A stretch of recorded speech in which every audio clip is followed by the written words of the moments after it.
In the prologue, Abby says the school is taking a 4-day field trip to Salem, Massachusetts, where people were hanged as witches in the 1700s. Wrong! 1600s. We're only 3 pages into this somewhat educational book, and already it's historically inaccurate. Argo Font Book Review, Argo Font Book Review. This book was written by Nola Thacker. Things start off slowly. The first 3 chapters are a club meeting, a recap of all the characters, and another recap of all the characters. The classmates going on the trip are Carrie Retland, the prank master, and Alan Gray, the immature prankster. They're basically the same person, except Carrie is smarter. Alan drops cold spaghetti down Kristy's shirt on the bus, and he should probably get kicked out of the field trip for that. Awkward 6th grader Eileen has no social skills, so of course, she's been assigned as Mallory's roommate.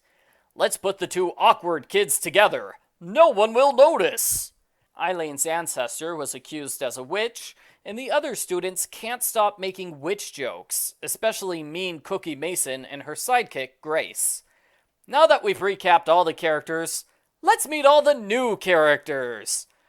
Everyone arrives at Salem Gables Inn, run by Mr. Houston. Writer Martha Kempner is here to report on the Witch's Eye, a cursed diamond at a nearby museum. Its owner is the elderly Mrs. Agatha Morehouse, who is wheeled around by her assistant, Naomi Furusawa. A man named Harvey Hapgood offers to buy the diamond. Sean Knowles is a suspicious-looking guy who pretends to read a newspaper while spying on everyone. Stacey says he can't be a real spy because his fashion is bad. Typical Stacey. Mallory fangirls over Ms. Kempner because she's read her mystery books.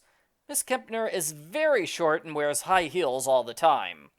Abby goes on a rant saying high heels are dumb and sexist. Women shouldn't have to torture their feet when men don't. Abby's right, but still, Miss Kempner is only wearing high heels because she's shorter than 11-year-olds. This is clearly not a fashion statement. Alan pranks Kristy with an ice cube on her chair and a fake phone call. Alan, stop pranking her. She's never gonna go out with you, dude. Stacey and Mary Anne visit the museum moments after the Witch's Eye diamond is stolen. Stacey finds a piece of paper with numbers on it. Stacey's good at math, so she instantly memorizes all 5 numbers. That's not how math works. I'm good at math, but I can't memorize 5 2-digit numbers in 3 seconds. Stacey's never been able to do that in any of the other books, so where's this magic number memorization coming from? Continuity. As you might expect, Stacey has to memorize the numbers because the culprit dropped them. The culprit even used the inn stationery for the note they left at the crime scene. They also left their museum janitor disguise in the inn's bushes. It's like they're trying to get caught. Sean Knowles shows up. He flashes his wallet at the police and asks for a complete briefing. Clearly, he is law enforcement, but the girls aren't smart enough to realize that, so they put him on their suspect list, along with everybody else at the inn. The police want to question Abby. She goes into a gift shop where she finds a ceramic pumpkin. She decides to make it her new pet. There's no price tag on it, and the bottom's cracked, so she gets the pumpkin for $2. Then Abby talks to the police. Well, gee, that was a rather large detour for a pumpkin. I wonder if it will be important later. Back at home, Jesse babysits the Pikes. Jordan Pike thinks he's a wizard, and he pretends to cast spells on his family members. Mallory calls and demands to have the mystery notebook. She needs it to write notes. Jesse points out that Mallory could easily write notes on a different piece of paper, but Mallory isn't so sure. She wants the mystery notebook.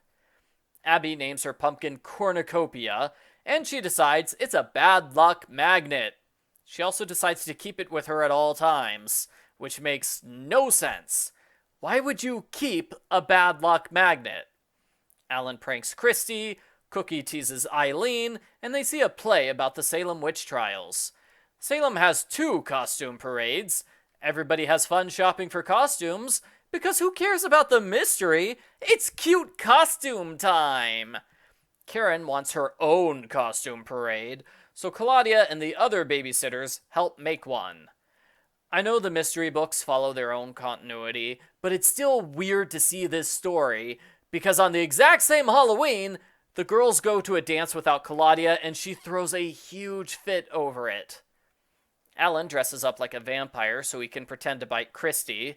The culprit steals Abby's fanny pack and breaks into her room. The culprit destroys everything in a wild search, but what could the culprit be looking for?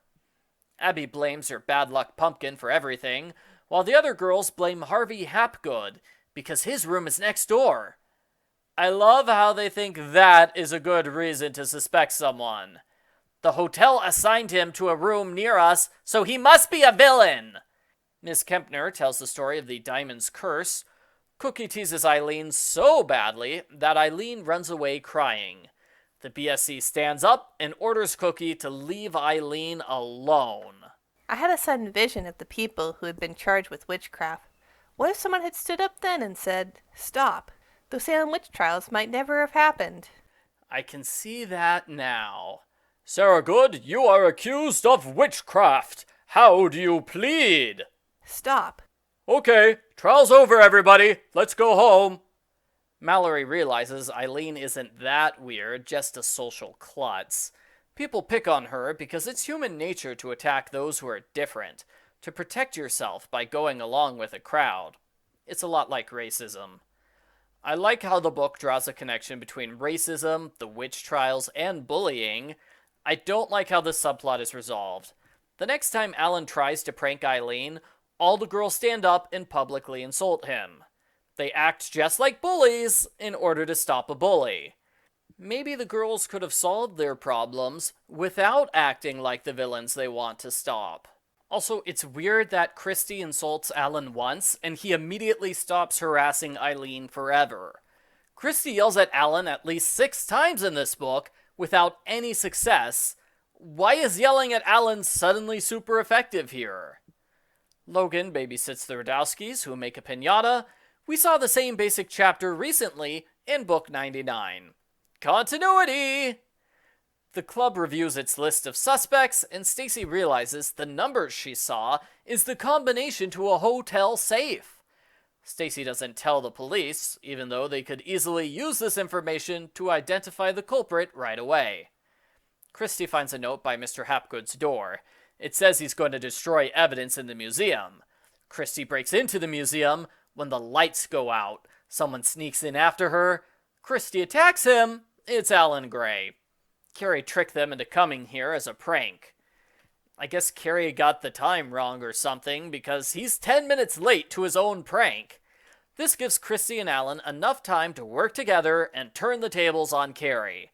Carrie is terrified by Kristy's ghost routine, and they all laugh heartily. The girls waste a chapter getting everyone's alibis. Not alibis for the crime, mind you, alibis for right now. Unless the culprit is committing a crime this very second, that's not going to be useful. Oddly enough, it turns out all the suspects are lying about what they're doing tonight. I don't know why you'd lie about your Halloween plans. Maybe the adults don't want to admit they're going trick-or-treating? Or maybe they're just pretending to have interesting plans when really they're just going to stay in the hotel and watch TV all day. Back at home, Shannon narrates the Halloween parade. Everyone is sick of Jordan pretending he's a wizard. Give Jordan a break. He did that once, 100 pages ago. It's not that big a deal. The babysitters talk in robot voices and pretend to be under Jordan's spell. He is creeped out, and he admits the whole magic thing is fake. The power goes out at the inn. They get candles. Stacey realizes this is a great time to break into everyone's rooms and check their safe combinations. They go down the hall when they see Sean Knowles. That's the cover scene. He's not doing anything particularly scary, just standing in a hallway, but the girls all start screaming like he's holding a bloody knife.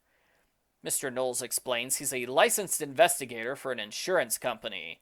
He walks away quietly, and Mallory solves the case. Whenever someone wears sneakers, you can't hear their footsteps, right? Wrong. That's not at all true. Trust me, I have kids. Putting sneakers on them does not make it so they are completely impossible to hear. So the central premise of the mystery solution's incorrect. Anyway, Ms. Kempner wore sneakers at the time of the robbery. That means she wanted to walk around without being heard, therefore she's the culprit. Or she wanted to wear sneakers for some other reason, like she had a basketball game. You can't accuse someone of robbing a museum just based on their shoes. This is a dumb mystery solution. Of course, Mallory is correct. They break into Miss Kempner's room and open her safe, which is empty. The story needs Abby to be alone for a few moments, so the girls go to another floor. Abby sees an open door and runs into it like an idiot. A door to an unknown room is open! I must go inside. She gets attacked by Miss Kempner and her accomplice, Harvey Hapgood. The room doesn't belong to either of them. What were they doing in this room? It doesn't make sense, whatever. Abby's pumpkin breaks open during the fight, revealing the stolen diamond is inside. That's why the culprits were bothering Abby. They wanted to get the diamond in her pumpkin. Miss Kempner hid the stolen diamond in a gift shop pumpkin where anyone else could get to it, because otherwise there wouldn't have been a story. Abby uses her soccer moves to stop Miss Kempner. Harvey is about to take the diamond when it glows green. Ooh, that's too scary for him, so he gives up and surrenders. Abby decides maybe the diamond was cursed. Ooh, spooky! The end. Post-book follow-up. This mystery totally got me. I did not see the pumpkin plot twist coming. I also didn't see the sneakers plot twist coming, but that's because the sneakers thing was stupid. From what I can tell, people who did predict the pumpkin plot thought the entire book was stupid. The characterization in this book is pretty terrible. All the characters sound identical, to the point where I forgot who the narrator was multiple times. This problem was made worse because Mallory, Stacey, and Mary Anne all shared a storyline. Not only do they all sound the same, but they're all talking about the same things, so it's double hard to tell them apart. It was also hard to keep track of the male suspects who have identical personalities and barely appear. Poor Stacey wasn't allowed to talk about anything besides math. She is such a math nerd, she likes Salem because of its great economy that developed America's first millionaire. Does that sound like Stacey? No. The middle third of this book is slow. You could pretty much skip chapters 8 through 14. The girls don't investigate anything, and the only mystery-related event is the culprit trying to rob Abby. It would have improved things if the theft of Abby's keycard and Abby's room being trashed happened in separate chapters. Those both could have been end-of-chapter cliffhangers. It would also improve things if Stacey, Mallory, or Mary Anne had their own stories, besides generic mystery and defending Eileen. Overall, it was not a good mystery. The setup was good, but then it's a bunch of time wasting until the not very scary finale. Yeah, the finale takes place in the dark, but that doesn't justify calling this book Fright Night!